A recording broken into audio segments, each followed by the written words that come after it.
माफ करा म्हणजे आम्ही येऊ ना? या या, काय तुमची अडचणी सांगा राष्ट्राध्यक्षांनी. पण राष्ट्राध्यक्ष आणि तुम्ही आम्ही बाहेर जाऊ का? असले मंडळी हो, मी प्रेसिडेंट लिहितो स्टेट ऑफ सेक्रेटरी मिस्टर सेगो, हे हाऊस ऍडमिनिस्ट्रेटिव्ह मिस्टर ॲश. तुमचं काही सरकारी काम असेल तर याच्या समोरच करा, त्यांचाही उपयोग आणि खाजगी असेल तर माझाही उपयोग. नाही म्हणजे ते असं आहे ना की बोल ना मी धडा धडा धडा खूपच थांबा कुठला. अशाने सगळी जायची वेळ आली तरी तोंडाचा टाळा काही उघडे ना. मॅडम मग तुम्हीच व्हा गेली. अगं पण मी का म्हणतो, हजी मोठी मंडळी जरा गडबड दिसत आहे, आपण येऊ ना पुन्हा कधीतरी. आता उद्या उद्या करता जग उडी होणार. बरोबर. मी तुम्हाला एक गोष्ट सांगतो बरं. एका वकिलाने एक पोपट पाहिला, तर तो पोपट रोज बोलायचा, आजचा दिवस शेवटचा, जग पुढे होत रोजचा त्याचा नियम ठरले. एके दिवशी कंटाळून त्या वकिलानं त्या पोपटाची मुंडी उघडली.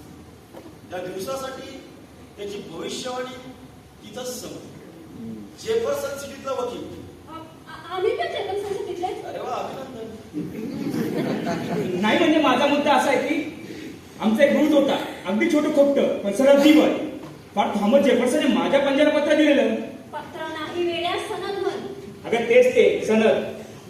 तर बाहेरून येणाऱ्या लोकांकडून टोल वसूल करण्याचा अधिकार सरकारने आम्हाला दिला होता. निम्मे पैसे नगरपालिकेचे आणि निम्मे आमचे. तर युद्धाच्या धाम तुम्ही तो बूथ बंद पडलेला. आणि युद्ध संपल्यानंतर डागडुजी करण्याच्या हेतूने आम्ही तिथे पोहोचलो.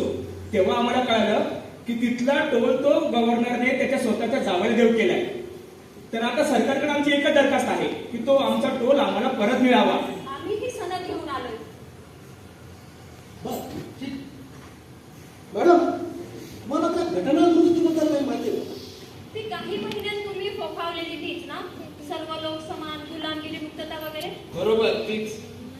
तर ही घटना दुरुस्ती व्हावी असं वाटतं का? आम्हाला काय कळतं त्यातलं? तरी पण हो, व्हायलाच पाहिजे. का हो? युद्धाने फार कंटाळा आणलाय बघा. घटना दुरुस्त झाली, नवीन कायदा बनला आणि त्यामुळे युद्ध बंद झालं तर बरंच आहे ते. बरं, समजा युद्ध बंद झालं म्हणजे ही घटना दुरुस्ती होण्याच्या आधी युद्ध बंद झालं तर व्हावी का ही घटना दुरुस्ती? कशाला? त्या काळानं मोकळा सोडायला? अहो तुम्हाला सांगतो, आपल्या जीवावर उठतील ते. खाण्यापिण्याला मोठा दोष आहे आपण. असं का? बर तर साहेब दाखवतो आपल्याला ही सनद. तुम्ही अर्ज करा तुमच्या नगरपालिकेकडे, त्याची एक कॉपी त्या ऑफिसमध्ये जमा करा. गरज असेल तर खाली वाटेल. ठीक आहे सर.